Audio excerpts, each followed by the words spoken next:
साहेब बंदगी, साहेब बंदगी, साहेब बंदगी। बहुत दिनों के बाद हम आपके शुभ ग्राम डोंगा कोहरौद में पहुँचे हुए हैं।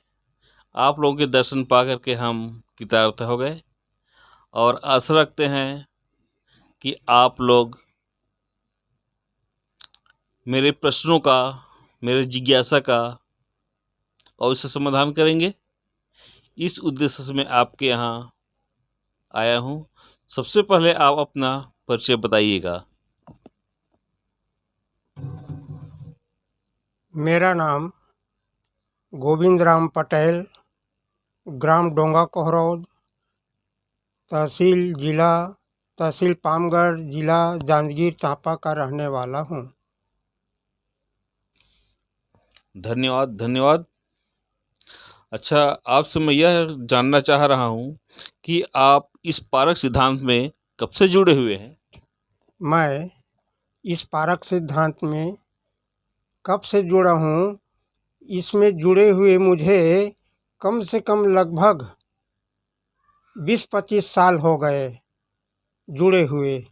और इसके पहले मैं सुख सागर, महाभारत इत्यादि का पढ़ने वाला था। अब मैं उसको छोड़ दिया। जब इस पारक सिद्धांत में आया तो मैं छोड़ दिया और पारक सिद्धांत में मैं सत्संग में बैठता हूँ।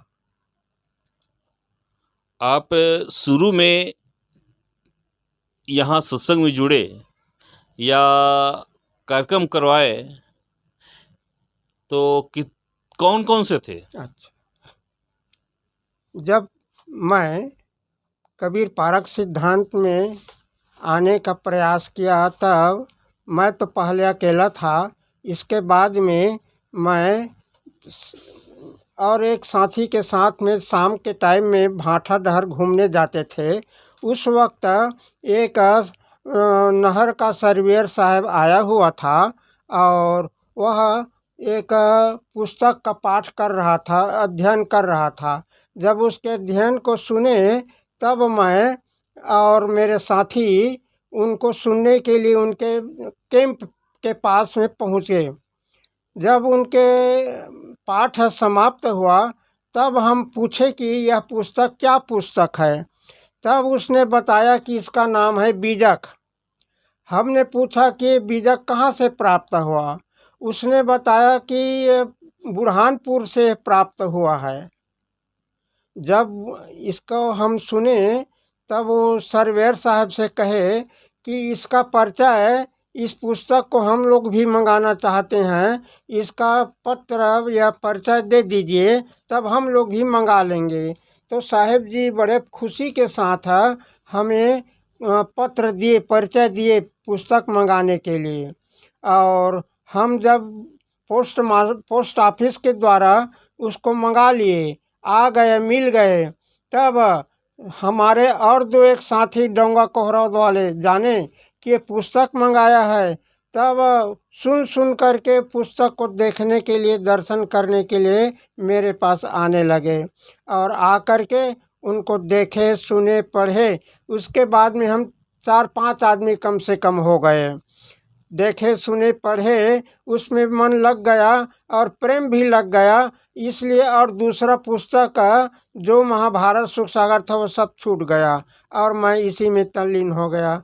इसके बाद में जवाहर नाम करके हमारे साथी ने इलाहाबाद जब गए तब उसने बतलाया कि पारक सिद्धांत का संत इलाहाबाद में रहता है।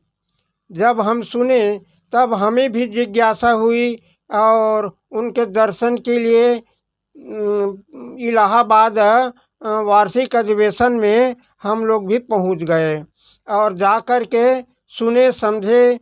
और हम समझे कि भाई अब पारक या बीजक के जानने वाले इस संसार में बहुत हैं, ऐसे हमें अनुभव हुआ।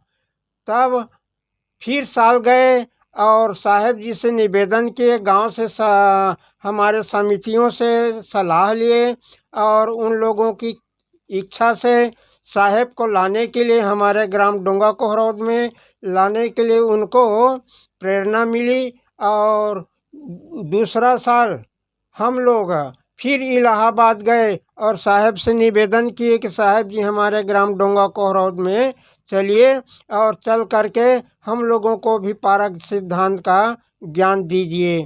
इस प्रकार से साहब जी को हम लोग कई साल हो गए, 3-4 साल हो गए करीबन, यहाँ डोंगा कोहरौद में लाते हैं, सत्संग सुनते हैं और कई एक संत भी यहाँ आ पहुँचे हैं और प्रवचन करते हैं। अच्छा अच्छा, धन्यवाद। सबसे शुरू में आप यहाँ साहेब जी को लाए या फिर पारक सिद्धांत का बोध हुआ, तो आप लोग उस समय कौन कौन थे? उस समय में हम लोग रामकिशन साहब थे, जवाहर थे और पोस्ट मास्टर यहाँ वाले पोस्ट मास्टर थे और केवट पारा के एक डॉक्टर थे। इस प्रकार से 5-7 आदमी उस समय में जुड़े थे। अच्छा अच्छा, और अभी वर्तमान में कितने सदस्य होंगे आपकी समिति में? अभी वर्तमान में हम लोग यह कम से कम 30-40 आदमी तक हो चुके हैं। बहुत है, बहुत है। 40 से 400 हो जाए और 400 से 40,000 हो जाए, बढ़ती ही रहे, अच्छी बात है। आप इस थोड़ी सी जानकारी देने के लिए आपको साहेब बंदगी, बहुत बहुत साधुवाद। साहेब बंदगी।